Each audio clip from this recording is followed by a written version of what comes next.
Olá a todas e todos os estudantes da segunda série do ensino médio. Na aula de hoje a gente vai continuar abordando o romantismo literário numa de suas vertentes mais significativas, que recebeu o nome de indianismo. E por isso a gente vai, para conhecer o indianismo, produzir uma reflexão acerca da relação entre a literatura e os povos indígenas. Basicamente, a gente pode dizer que o indianismo foi uma decorrência do sentimento nacionalista romântico brasileiro. Nós já estudamos esse sentimento nacionalista a partir da figura do exílio presente na canção de Gonçalves Dias.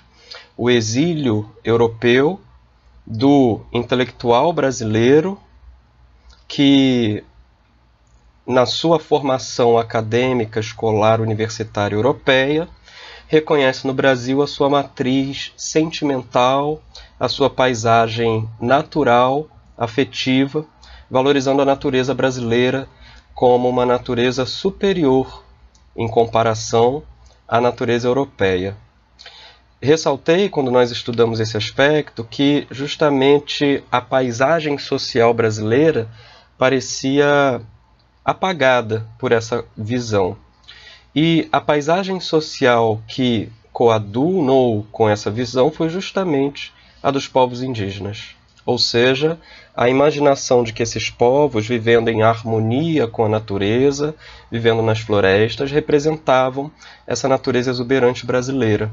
E, portanto, o brasileiro original e autêntico seria o indígena ou o filho dos indígenas com os europeus. E por isso muitas histórias produzidas na literatura brasileira que tinham como protagonistas personagens indígenas no romantismo, narrou o encontro amoroso entre uma pessoa indígena e uma pessoa portuguesa ou uma pessoa europeia em geral. O ponto desse discurso, chamado de indianista, é que há, embora se eleja uma categoria social, os indígenas, há claramente o apagamento das pessoas negras, dessa visão de simbolismo nacional. Portanto, é a partir daqui que a gente vai começar o passeio, considerando que o indianismo representa uma ideologia das elites brancas brasileiras. Essa seria uma hipótese, tá bem, discursiva aqui dessa aula, mas representa uma ideologia na medida em que não questiona, na sua teoria nacionalista, o regime de escravização de pessoas negras que vigorou no país no século XIX, contra a lei, como nós vimos na última aula, e no momento em que a escravização de pessoas indígenas já tinha perdido a força social, né, no Brasil. Bom, então a partir disso a gente vai olhar para um poema indianista romântico. Na verdade, não vamos nem olhar para o poema, é um poema longo. Eu trouxe apenas uma estrofe desse poema, que foi escrito por Gonçalves Dias, o mesmo autor da Canção do Exílio, e que tem uma narrativa maior do que a que vou apresentar, mas gostaria apenas de destacar a cena em que um pai indígena, diante de um filho indígena que foi aprisionado por outra etnia, diante do medo que esse filho, que foi aprisionado por outra etnia, sente de ser morto, esse pai, que vai resgatar esse filho na outra etnia indígena, se espanta que o filho tenha medo de morrer. E se espanta que o filho tenha medo de morrer em virtude dos supostos valores tradicionais indígenas. E então a gente lê no poema indianista de Gonçalves Dias esse pai dizendo ao filho, recriminando o filho, e mais do que recriminando, amaldiçoando o filho por ele estar com medo de morrer. E o pai diz o seguinte nessa estrofe: Tu choraste em presença da morte, na presença de estranhos choraste, não descende o cobarde do forte, pois choraste, meu filho não és. Possas tu, descendente maldito, de uma tribo de nobres guerreiros, implorando cruéis forasteiros, seres presa de vis amoréis. Gostaria de observar aqui que o argumento do pai implica uma desfiliação do filho, meu filho não és, em virtude do medo de morrer, que poderíamos dizer, e esse é o ponto talvez de beleza desse poema, que se trata de um afeto humano, ou mesmo de um afeto animal, né? Então haveria aqui na parte do pai, na concepção do pai, uma desonra do pai e do filho, por desrespeito ao heroísmo da tradição guerreira indígena, né? Esse mesmo heroísmo a gente também percebe, por exemplo, nas tradições da antiguidade grega. Na mitologia grega também há histórias em que o medo da morte é considerado uma desonra por parte dos heróis, e os heróis são justamente aqueles que não temem a morte, né? Então é nesse sentido que esse poema pode ser lido como belo e, ao mesmo tempo, pode ser lido como um poema que manifesta uma projeção de valores, de ideias, de língua, de cultura sobre as culturas indígenas da América do Sul e do território brasileiro.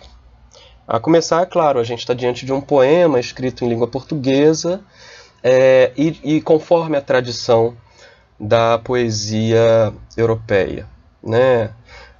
O poema ele é metrificado em versos de 9 sílabas e que apresentam uma rítmica simétrica. Procurei ressaltar isso na minha leitura, mas posso ressaltar melhor agora. O poema ele é todo composto em ritmo ternário das sílabas, né?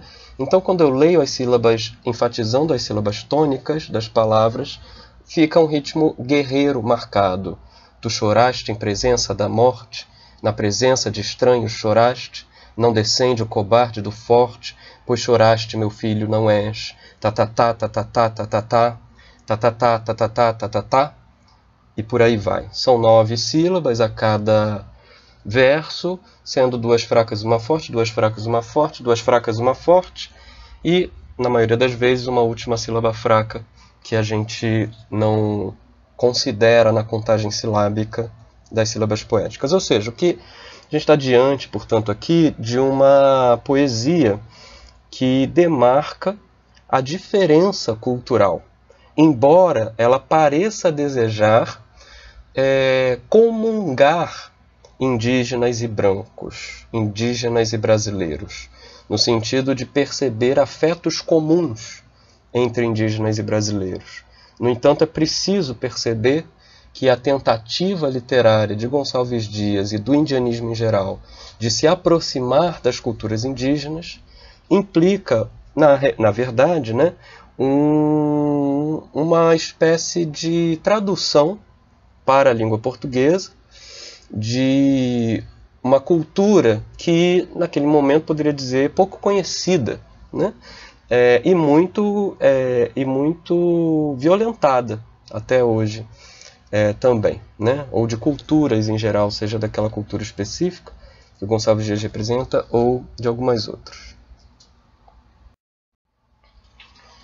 Diante disso, a gente precisa sempre pensar a representação que a literatura e as artes em geral faz das pessoas indígenas. Por isso eu trouxe uma fotografia de 1970 ou 1971, portanto mais recente, de uma fotógrafa notória que atua no Brasil, chamada Cláudia Andujar, que apresenta uma família de pessoas indígenas, um homem, uma mulher e um bebê.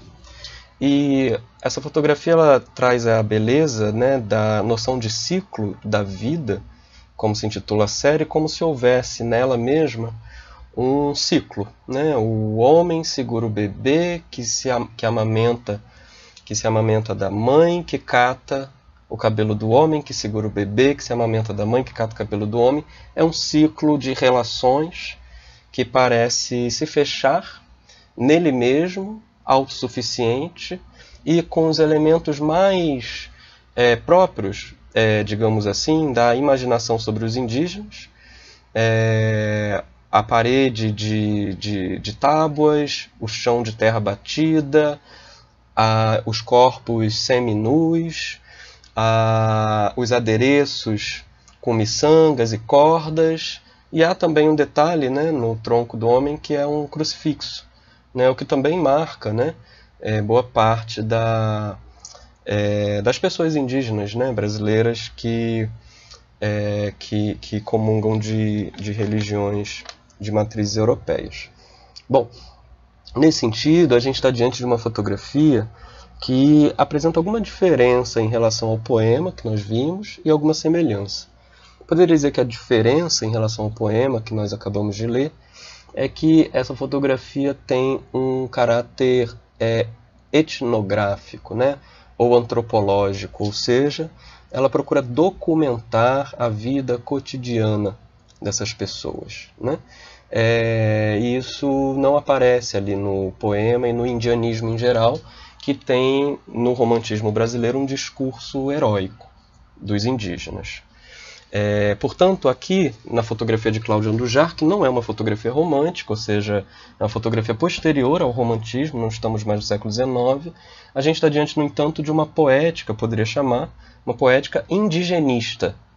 Como assim uma poética indigenista? A gente considera o indigenismo o movimento cultural amplo da sociedade brasileira de procurar conhecer a realidade das pessoas indígenas. E a Cláudia Andujar é uma grande artista que foi formada a partir das incursões nos territórios indígenas profundos, digamos assim, do Brasil. No entanto, a fotografia de Cláudia Andujar traz à tona uma questão que precisa ser colocada para nós, que é a da diversidade das culturas indígenas brasileiras. E para isso trouxe um mapa para nós observarmos. Esse é um importante mapa composto em 1944 por um homem chamado Kurt Nimondaju, que representa as etnias, os povos indígenas conhecidos ao longo da história do Brasil. E esse mapa está colorido por um motivo muito curioso. Cada cor representa uma família linguística dos povos indígenas correspondentes. Ou seja, não quer dizer que cada cor representa uma língua, quer dizer que cada cor representa um grupo de línguas que tem algum ancestral reconhecidamente comum. Por exemplo, nós que falamos português, falamos uma língua da família do espanhol, do francês, do italiano, do catalão, do romeno, etc. Porque todas essas línguas foram originadas do latim, diferentemente do inglês e do alemão, que são línguas de outra família indígena, porque ambas foram originadas do médio saxão, agora não me lembro exatamente o nome, ou seja, da língua, ou seja, de uma língua comum, né? Ou seja, então quando a gente vê essas manchas amarelas no mapa, nós estamos vendo várias línguas diferentes com origem comum. Só que nós vemos manchas de várias cores, principalmente verde e amarela, mas também azul, avermelhada, alaranjada, tons de verde diferentes, tons de azuis diferentes. E cada cor é uma família de línguas diferentes. Isso quer dizer que o Brasil é um dos territórios do mundo, ainda hoje, em que há a maior diversidade linguística entre os povos humanos.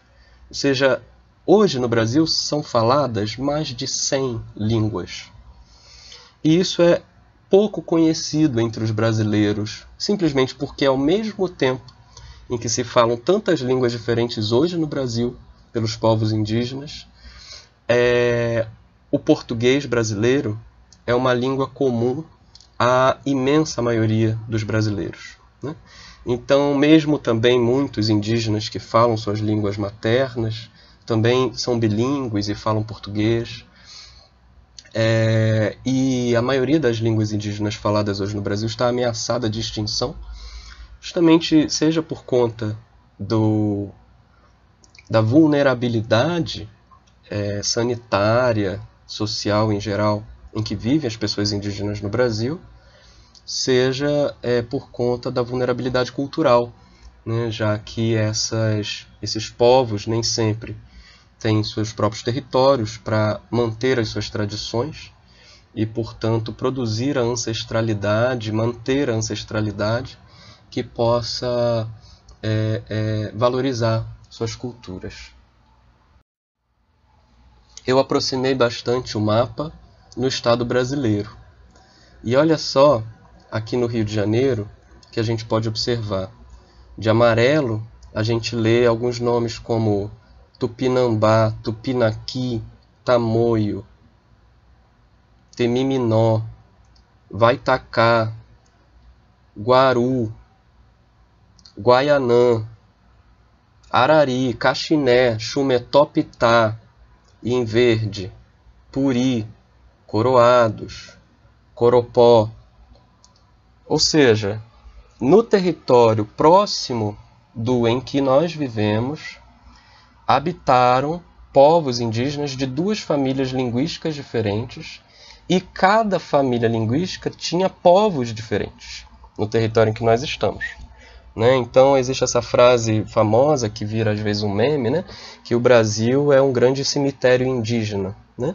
Embora seja uma frase extremamente pesada, né? Essa frase tem a sua verdade histórica, né? Nós estamos vivendo em território que foi durante séculos predominantemente território indígena, e não só esse território não é mais predominantemente território indígena, como existe uma campanha de parte da sociedade brasileira para que essas pessoas não tenham mais nenhum direito de continuar vivendo nesses territórios reduzidos, ou seja, nos territórios indígenas, nas terras indígenas. Por isso que é muito importante quando a gente pensa no indianismo e em como a literatura brasileira considerou ao longo da história personagens indígenas, nós termos em mente a grandíssima diversidade dos povos indígenas, de suas línguas e culturas no Brasil. Esse é um mapa diferente, um mapa mais, para dar um exemplo para vocês, porque ele demarca os lugares do Brasil onde estão ou estiveram povos indígenas que têm personagens em clássicos da literatura brasileira. E o que me espanta nesse mapa é como ele se espalha pelo país, né? Ou seja, ao longo da história da literatura brasileira, as obras de literatura mais conhecidas representaram pessoas indígenas de povos de praticamente todas as partes do Brasil, inclusive a região do Rio de Janeiro. Um dos principais clássicos da literatura romântica brasileira, chamado O Guarani, representa a luta, né, entre duas etnias indígenas da região de Campos dos Goitacazes e do sul do Espírito Santo, próximo do Rio de Janeiro. Então esse é apenas um exemplo dessa diversidade.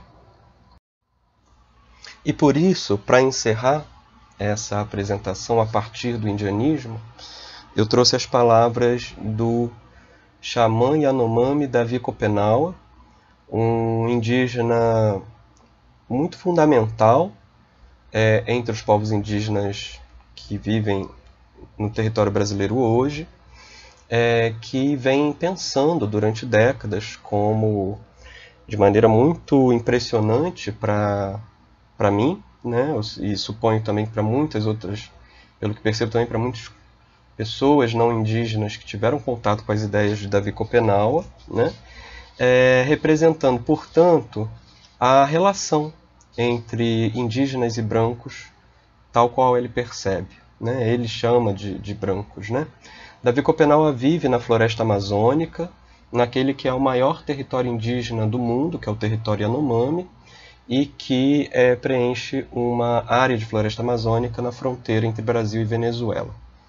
E numa parte do livro, que foi publicado com a fala, discurso e o pensamento de Davi Copenaua, foi publicado em 2015, esse livro, chamado A Queda do Céu, Davi Copenaua diz o seguinte para a gente: os brancos se dizem inteligentes. Não o somos menos. Nossos pensamentos se expandem em todas as direções, e nossas palavras são antigas e muitas. Elas vêm de nossos antepassados. Porém, não precisamos, como os brancos, de peles de imagens para impedi-las de fugir da nossa mente. Não temos de desenhá-las como eles fazem com as suas. Nem por isso elas irão desaparecer, pois ficam gravadas dentro de nós, por isso nossa memória é longa e forte. Antes de continuar, gostaria apenas de sublinhar a contradição entre esse texto e o que a gente espera da escola, geralmente, né? Como professor, eu invisto muito em ensinar vocês, meus alunos, a escreverem de acordo com a norma padrão da língua e também de maneira autônoma, com autoria, com desejo e segurança, né? E, no entanto, o que Davi Copenaua nos diz é que nós precisamos do que ele chama de pele de imagens, que são os papéis ou as telas do computador onde vocês estão agora lendo essa imagem. Que as pessoas indígenas não precisam dessas peles de imagens para poder conhecer os antepassados delas. E nem por isso esses antepassados desaparecem, porque eles ficam gravados dentro das pessoas, e não nas peles de imagens, e não na tela do celular ou do computador, ou nos papéis, onde nós guardamos a memória da nossa sociedade. Nós dizemos quem nasceu e quem morreu na certidão de nascimento, na certidão de óbito. Nós escrevemos livros com os pensamentos e as imaginações das pessoas. Continua Davi Copenaua. O mesmo ocorre com as palavras dos espíritos Chapiri, que também são muito antigas, mas voltam a ser novas, porque sempre que eles vêm de novo dançar para um jovem xamã, que é o sacerdote indígena, e assim tem sido há muito tempo, sem fim. Nossos xamãs mais antigos nos dizem: agora é sua vez de responder ao chamado dos espíritos. Se pararem de fazê-lo, ficarão ignorantes, perderão seu pensamento, e por mais que tentem chamar a imagem de Teuci para arrancar seus filhos dos seres maléficos, não conseguirão. Dessa maneira, a fala de Davi Copenaua nos faz pensar sobre os motivos pelos quais nós, pessoas não indígenas, e eu suponho que eu dificilmente tenha algum estudante hoje no colégio que se reconheça como indígena, e caso tenha, gostaria muito de saber, né, seria importante para mim, mas, de qualquer maneira, esse texto nos faz pensar sobre os motivos pelos quais a gente valoriza tanto na cultura eurocentrada, né, na cultura não indígena brasileira, a escrita, o escrever.